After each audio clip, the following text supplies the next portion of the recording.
누가복음 23장 보세요. 그 밑에 43절 보세요. 43절.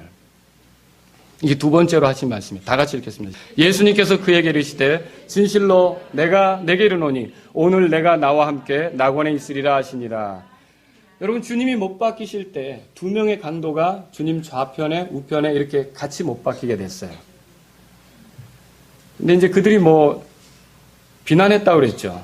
예수님에 대해서. 그런데 그들 중에 하나는 계속 비난했지만 한 사람은요, 자기가 죄 가운데에서 이런 십자가 형벌을 받는다는 걸 알게 됐어요.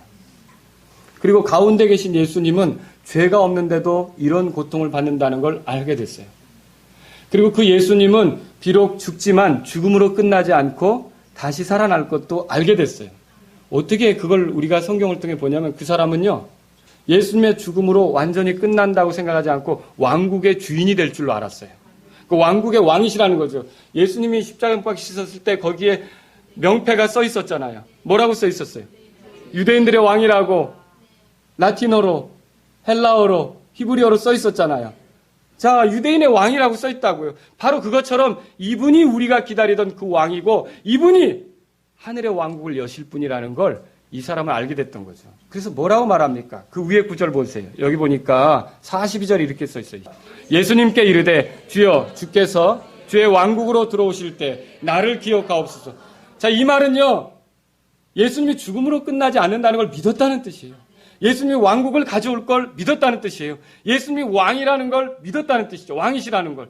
그리고 예수님께 매달리면 자기도 그 왕국에 동참할 수 있다는 걸 믿었다는 뜻이죠. 저를 좀 기억해 주세요. 그럴 때 예수님께서 뭐라고 말씀하셨어요? 네가 오늘 나와 함께 낙원에 있을 거다. 여러분, 얼마나 멋진 말입니까?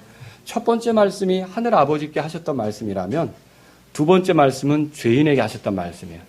첫 번째 말씀이 죄인의 구원을 위해, 죄인의 죄 용서를 위해 하나님께 호소하는 것이었다면 두 번째 말씀은 그 자기 죄를 인정하고 회개하는 자에게, 그리고 예수님께 도움을 요청하며 손을 벌리는 자에게 확실히 죄 용서가 이루어졌고 천국 백성이 되었다는 것을 선언하는 거죠.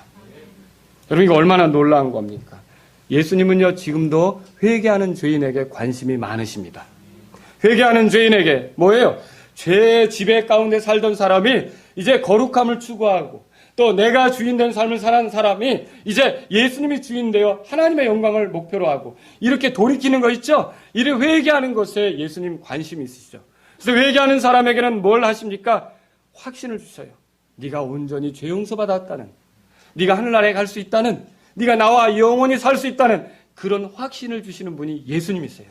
예수님이 이렇게 마지막 순간에도 단 한 사람에게 그 구원의 기쁨과 확신을 주고자 너 이렇게 죽지만, 오늘 여기서 인생이 끝나지만 너는 이 죽는 순간 나와 함께 낙원에 간다. 이야, 여러분 들으십시오. 지금도 우리가 뭘 할 수 없어도, 여러분 십자가의 강도가 꽁꽁 묶여서 뭘 할 수 있습니까?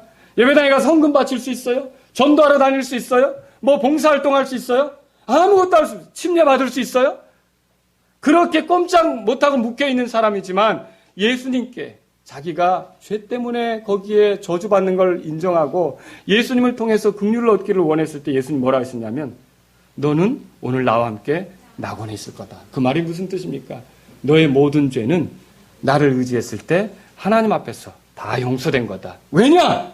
내가 바로 너와 같은 죄인을 위하여 지금 고난받고 있기 때문에, 너에게 용서를 주려고 내가 하나님 앞에서 지금 형벌받고 있기 때문에 너는 나의 대신 너를 위한 죽음으로 인해 너는 생명을 얻는 것이다. 하나님께서 그렇게 약속해 주시는 거란 말이죠. 여러분, 오늘날 우리가 가장 힘든 순간에 무엇을 생각합니까? 위기 탈출 생각하지 않아요? 어떻게 하면 벗어날 수 있을까? 정말로 어떤 어려운 순간이라든지 우리가 아무리 힘들더라도 한 혼이 회개하여 주님께 돌아오는 것에 대해서 여러분 보고 싶어하고 그걸 경험하고 싶어하고, 여러분 이 땅에서 죄인 하나가 회개하면 하늘에서 뭐가 있다 그랬어요? 기쁨이 있다고 그랬잖아요. 천사들 앞에서. 무슨 뜻입니까? 놀라워요. 제가 구원받았던 날 어떤 일이 있었냐면 저는 몰랐는데 나중에 성경을 읽어보니까 하나님의 천사들 앞에서 기쁨이 있었다는 게 성경에 써 있더라고요. 누가복음 15장에 써 있지 않습니까? 그럼 무슨 말입니까? 제가 죄 용서받았던 그날, 그리고 감격 속에서 하나님의 은혜로 모든 죄들을 용서받고 이제 나도 하늘나라에 갈 수 있는 확신이 생겼구나. 이렇게 하나님 감사합니다. 저 같은 죄인을 구원해 주셔라고 주님 앞에 기쁨의 눈물을 흘리던 바로 그 순간 하늘에서는 저도 몰랐는데 뭐가 있었던 거예요. 야, 임동선이가 회개했습니다. 임동선이가 오늘 하나님의 자녀가 됐습니다. 임동선이가 하나님께로 돌아왔습니다. 임동선이가 죄의 길에서 이제 의의 길로 걷도록 그리스도 예수를 붙잡았습니다. 하늘에서 기뻐함이 있었다는 거죠.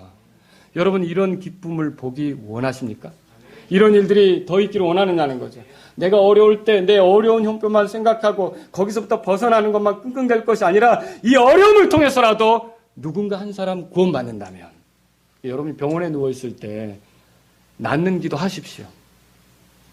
낫는 기도 하십시오. 병 온전케 된, 그래서 회복되는 그런 기도 하십시오.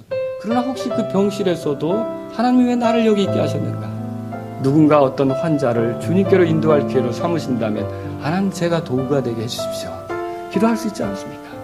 여러분이 어떤 어려운 순간에 빠졌을 때 그저 그걸 모면하기 위한 삶이 아니라 한 혼이라도 회개하여 구원의 확신을 갖게 되는 것에 여러분과 제가 소망을 가질 수 있길 바랍니다.